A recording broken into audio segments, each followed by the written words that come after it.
Actually. Hey everybody, my name is Ed. Okay, so it's been a while since we did a haul video, so I'm just going to show some of the comic books that I bought over the last, let's say, 3 or 4 weeks, and we'll talk about a couple of them as well because I've read most of them. All right, so we're going to start with Hyde Street #1. This is Jeff Johns and Ivan Reis or Ivan Rice. Kind of a horror study, horror comic coming from their Ghost Machine imprint. I thought it was okay-ish. I really liked the art, but the story wasn't super great. We have this character on the cover, Mr. X-Ray, and he's kind of I don't know, some kind of apparition or ghost type character. There's a Boy Scout character here as well, and we kind of get the backstory. All right. Okay. Know what we got to do now. So we kind of get the backstory to Mr. Hyde, or sorry, Mr. X-Ray or whatever. But but the story's just kind of okay-ish for a setup. I guess we're giving. I don't know if these characters are actually going to be going out and being more proactive in their stories, or if they're going to be more like these horror hosts, kind of like these. I'm assuming kind of like the some of the DC characters, supernatural characters, where it's like I don't know, Constantine or maybe the Phantom Stranger or somebody like that. Maybe these characters get involved with certain people, and or maybe the Spectre even. Maybe their little morality plays or whatever. Maybe they get involved in a met out some supernatural vengeance or something like that. I guess that's the premise. Not 100% certain. But like I said, the art is really good, so I'm gonna give it a few more issues. Here, Power Fantasy #1 and #2, and so this is Kieran Gillian and Caston Weingard, and oh, this one's second printing. But this I actually kind of like. So the premise is we have these superpower characters who have immense power or whatever, and there's like maybe about 6 of them or so. And the premise is if they ever should come into conflict or have a physical fight, because they're so powerful, it's something that could possibly destroy the world or whatever. So all the characters are kind of at a stalemate with each other, and it looks like from the first couple of issues, maybe that stalemate is about to be broken. So who knows? The fate of the world hangs in the balance, as we wait to see who's going to do what or how they do not work out whatever their differences are.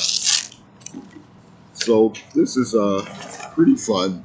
You get some of these flashbacks to earlier times. It's set in the present, but we're getting these flashbacks to like the 60s and the 70s and stuff like that. And of course, everybody is kind of hanging hanging in different parts of the country, different parts of the world or the globe. And like I said, you kind of get this whole sort of uh, Cold War, mutually assured destruction type of vibe, only played out between characters who have superpowers. Next, we have Phoenix #1 and Phoenix #2. I kind of like the premise, which is basically Jean Grey is flying around in outer space and doing sort of cosmic stuff, and she's trying to save anybody who needs help. In these first couple of issues, she saves some world that has kind of a dying planet or whatever. She comes in contact with Corsair, who's a space pirate who's also incidentally Scott Summers, Cyclops' father or whatever. And then he's got some sort of dealings with the Blackguard, these characters who are uh, Thanos' henchman, and then there's this character. What was this character's name? Darkland, Dark Lord, something. This is a character from Thor. I can't remember. I'd have to look it up again. I've got the comic book. Wait.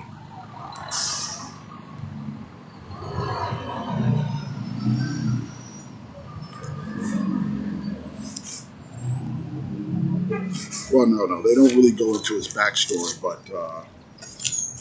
so I'm sure that's all going to tie together. The story's okay. The premise I like. The story's just kind of okay. The script and dialogue, like I said, is just this side of okay. It's not super compelling, but it's all right. So I'll probably give it another. I'll probably give it at least another issue. So better here. So just to give you a little taste there. Okay, so now we have Jenny Sparks. I've got issues 1, 2, and 3. Okay, so this is Tom King and Jeff Spokes, and the art here is amazing. I really like the art. The story, I'm kind of, I don't know, I'm kind of up and down on it. I'm kind of, wow. I don't want to say I'm mad on it, but maybe I'm mad on it.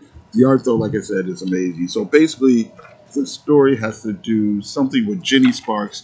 Um, Jenny Sparks is this character who was created by Warren Ellis as part of her thing is she kind of has electricity related powers, but her bigger thing is she was like the she's one of the century babies, and the idea that she's the spirit of the 20th century, and the whole idea is Earth creates these super beings to kind of act as antibodies for the planet or whatever, and that's why she's a superhero. And the thing is, the century babies literally live only like 100 years old, so she was supposed to die at the end of 2000, and this comic has her being resurrected. Shows, I should say, that she was resurrected like right after 9/11, and the story has something to do with Captain Atom. He's a superhero who's got all these great superpowers, really immense. Maybe one of the most powerful superheroes out there, and he's kind of gone insane, and he's starting to think of himself as a god, and he's got these people held hostage in this bar or whatever, and and the premise of this comic is Jenny Sparks is somebody who it looks like the Justice League or whomever has called to say, to kind of keep everyone in check, uh, you know, when the superheroes step out of line. I don't know. It's not made super clear why they went to go get her, but that's kind of it. And then, hey, if you can't talk them down, then the Justice League has to come in and have a big fight or whatever. That's what everybody's trying to avoid, but it seems like that's not quite. Things aren't going to according to plan. Now, getting into what I have a problem with is the way they're writing Jenny Sparks here is, she's this person who smokes cigarettes and she swears and, oops, there's a great ad here from Terry Dodson for Gotham City Sirens. It doesn't look like he's doing the interior work there, though. But she's swearing, she's smoking cigarettes, she's having casual sex because she's just so cool and punk rock, you see. And actually, I think that kind of misses the point of Warren Ellis's character, even though she did do those things.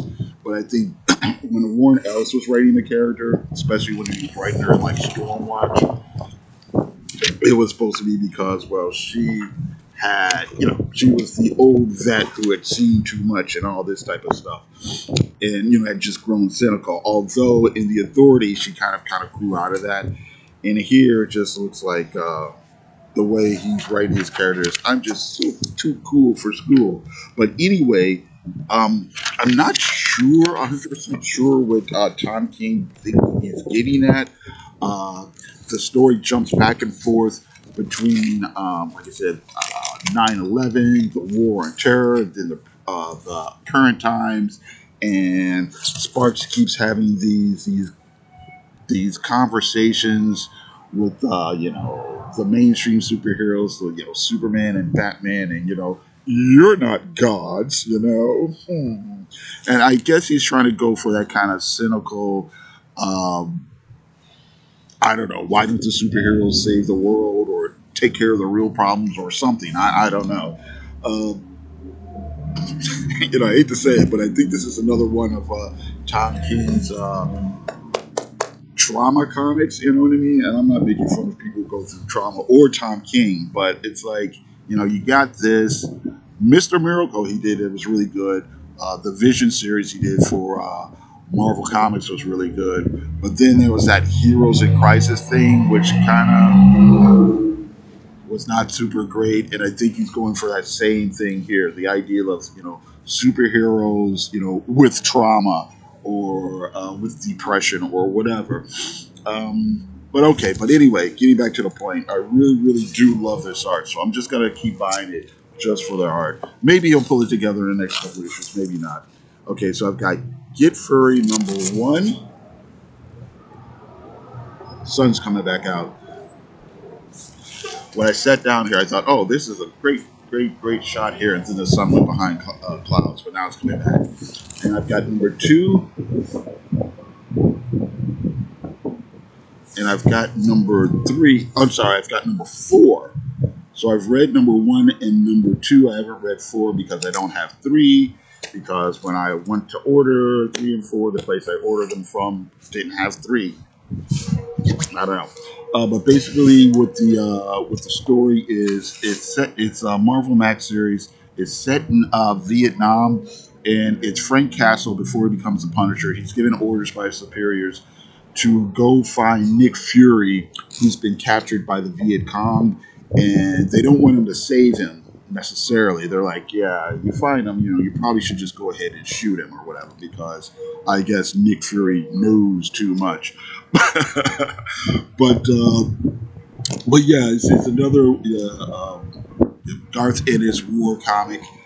Just to give you a little bit, so it's dark, it's cynical. There's a fair amount of espionage involved, but it's okay. Not super great so far, but not bad by any means. Let's give you a shot of some of the art here.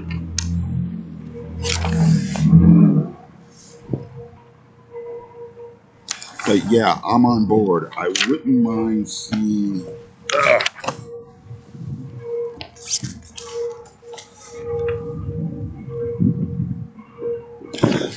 more of Marvel's espionage or war characters being being done by Garth Ennis.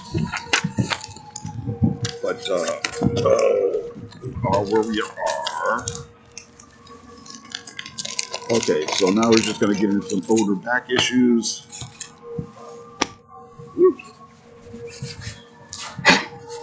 Okay, Widowmaker #2. This is some pseudo-espionage story with Clint Barton, or I should say with Hawkeye, Clint Barton, Hawkeye, Black Widow, Natasha, and Bobby Morse, Mockingbird, running around the world having adventures, la-di-da. All right. Question by Diddy O'Neill's and Denny Cohen. This is from the 80s. Yeah, Dennis Cohen. Just to show you some of the art. But this is the post-crisis revamp comic where O'Neill revamped the old Steve Ditko character. He kind of drug him into, he's doing the crime type of stuff, which is great,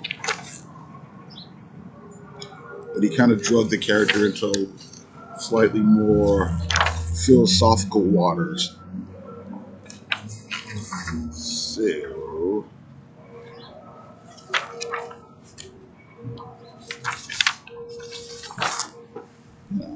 so this is fun, and it looks like there's like little reading lists in the letters page. Like this one has, I can't. This one has this month's reading list from Denny O'Neill is as short as last month's. The Movements of Magic, the Spirit of Tai Chi Chuan by Bob Klein, published by Newcastle. Right? So I got this is number 2. Oh. This is number 2. This is number 3.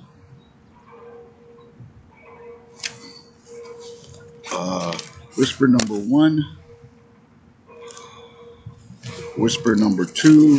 This character is this kind of sort of character, kind of ninja character, martial arts ninja type character. Again, this is Stephen Grant, and the art here is by Rich Larson. Story's pretty interesting. I'm not a super fan of the art. The art in some places looks a little rushed. It could have been a little bit tighter, could have been a little bit more polished. But there's this whole thing where the character, her adopted father from Japan has been killed. There's all this corporate espionage. She gets the old suit, and she's going back and forth between all this sort of political intrigue. And see here, the art just looks really kind of odd and stiff here. So I don't know. Maybe I'll get issue 3 and let it go. But after that, I know the comic moved to, this is from Capital Comics, and it moved to First Comics, and I think the art got a lot better. I can't remember who was doing the art, but I know I read a couple of issues, so I might pick up there if I continue it. John Sable freelance. This is Mike Grell's kind of mercenary type character. Who also doubles as a guy in his civilian life. He's like a writer of children's book, but if somebody has any sort of trouble or whatever, you've got some case you want him to take, then he's John Sable freelance. So this is origin. So this kind of gives part of his backstory, where he used to be in the military. He's living in Africa with his wife and his children, and mercenaries will never come after him there for whatever reason. So yeah, pretty interesting. And we're gonna wrap it up. Man Thing number 6. This is a kind of semi beat up issue. This is Mike Plug cover. This is the second part of Night of the Laughing Dead. So basically, the ghost of this murdered clown grabs all these people that are around, including Man-Thing, to recreate his life, and his life is being judged by these supernatural apparitions. It's being judged by these supernatural apparitions who give him, I don't know, a yay or nay on how he's lived his life or something like that. Kind of okay-ish. Written by Steve Gerber, Mike Plug. And this is another Steve Gerber one. This is issue 16. And the art here, I think it's by John Buscema. So the Viking guy on the cover is a guy who's fed up with the lack of masculinity in the world now. All right. And he goes out and he chases after his granddaughter, who's kind of run away, and somehow everybody runs into this rock star who's kind of a cross between Alice Cooper and David Bowie. This is 1975. And this guy is supposedly, as far as the story's concerned, an example of the decadent pop star and whatnot that we have going on. And he's all into the depravity. This is everything that the Viking doesn't like, and blah blah blah. So, well, I don't want to give too much away, but it's a commentary on again. Here, here's a pretty funny picture. So here's the rock star. He's gone off to live in the swamps, and he just wants to wallow around in the mud and see. And look, here are all his misguided followers and fans, and they wallow around in the mud too because society is just so decadent, right? But oh, well, what I was getting to, it's clearly a parallel, or it's purely, I shouldn't say that. It's obviously a social commentary. The next couple of issues get into these conservative housewives who think decadence and whatnot, decadence and depravity are being taught in the schools, and they get hooked up with the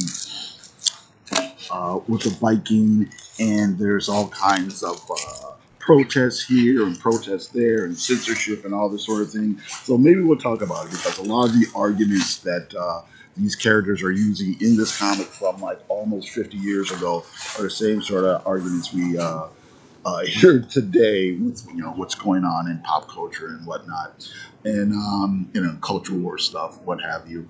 Okay, so then that's about it. I got to thank you very much for watching. I do appreciate it, and you guys all have a great day. All right.